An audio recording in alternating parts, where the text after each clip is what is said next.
जय मामा साईं। आप सभी साधक मित्रों का मेरे चैनल में हार्दिक स्वागत है। साधक मित्रों, आज जो मैं आपको साधना बताने वाला हूँ वो सुर सुंदरी यक्षिणी माता की साधना है। देखिए, बहुत से साधकों ने मुझे बोला था कि आप यक्षिणी साधना पे वीडियो बनाओ। ये साधना जो होती है वो 1 महीने की साधना होती है, पूनम से लेके अगले पूनम तक, यानी पूर्णिमा के दिन से इसकी आप शुरुआत कर सकते हो। निर्जन स्थान पर, यानी कि निर्जन आप वन में शिवलिंग की आपको स्थापना करनी है।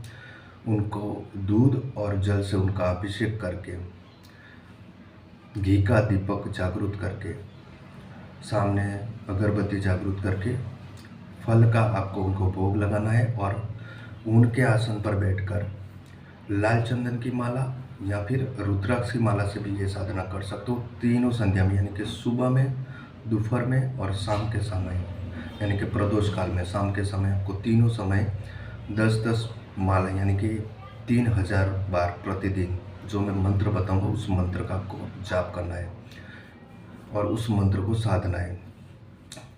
साधना शुरुआत करने से पहले आपको संकल्प लेना है। अपने हाथ में जल लेकर सुर सुंदरी यक्षिणी माता जी को आपको माँ के रूप में या बहन के रूप में ही इनकी सिद्धि करनी है, ठीक है। पत्नी के रूप में इनकी सिद्धि नहीं करनी है।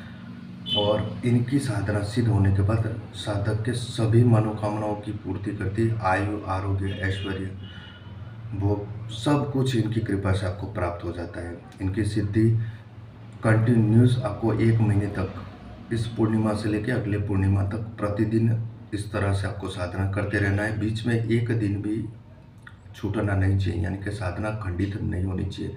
अगर साधना खंडित हो जाती है तो ये क्रोधित हो जाती है और फिर साधक का नुकसान भी हो जाता है।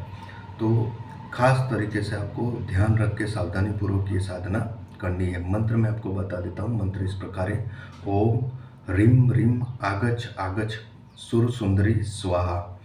ओम ह्रीं ह्रीं आगच्छ आगच्छ सुर सुंदरी स्वाहा। मंत्र मैं आपको डिस्क्रिप्शन बॉक्स में लिख के दे दूंगा, ताकि जो भी साधक ये साधना करना चाहते हैं तो उस मंत्र को पहले आप इसको कंठस्थ करके फिर आप इसकी साधना कर सकते हो। और साधना का समय निश्चित रखना है। अगर आप किसी शिवालय में जाके भी ये साधना करोगे तो भी चलेगा, लेकिन साधना खंडित नहीं होनी चाहिए, इतना खास ध्यान रखना है साधक को।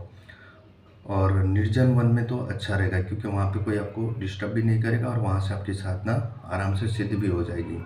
और बिली पत्र का जो वृक्ष होता है उसके थक में, यानी कि उसके थक में अगर आप शिवलिंग स्थापित करके ये साधना करोगे तो उसका फल, उसका रिजल्ट आपको जल्दी मिल जाएगा। तो इस प्रकार से ये साधना की जाती है। इसके अलावा इस साधना से संबंधित और कोई जानकारी चाहिए तो आप मुझे कमेंट या व्हाट्सअप भी कर सकते हो। मंत्र मैं आपको डिस्क्रिप्शन बॉक्स में पूरा लिख के दे दूंगा, साथ ही साथ मेरा व्हाट्सअप नंबर भी दे दूंगा, ताकि आप मुझे व्हाट्सअप भी कर सकते हो।